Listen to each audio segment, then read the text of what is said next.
Missed SNAP payments have been an enormous burden on families across the nation, and our local food banks have been struggling to keep up with demand. 9News reporter Courtney Yoon joins us live from Loveland at the food bank for Larimer County. Courtney, about 34,000 people just in that area rely on SNAP to feed their families.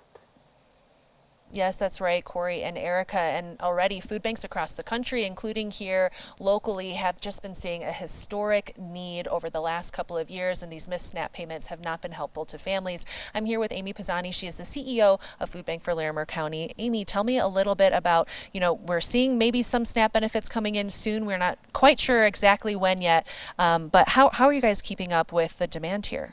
Yes, I'm sure it's a relief to families that they will soon be getting those SNAP payments, but we have seen a tremendous increase in need. We had 3 times as many new applications for our fresh food share markets in October than we did in July, August, or September.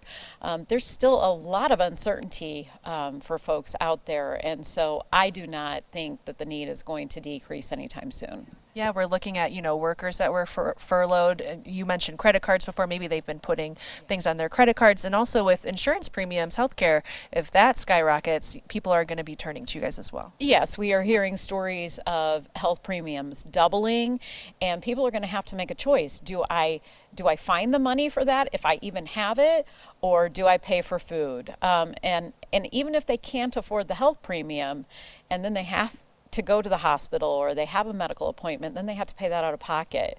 And so that really does drive more people in need of food assistance here locally as well as across the country.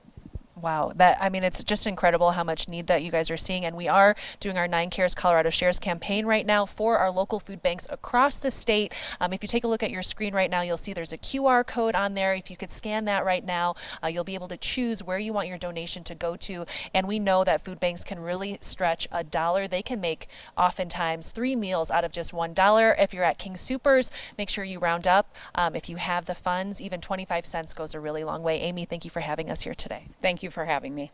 Live in Loveland, Courtney Yoon, 9 News.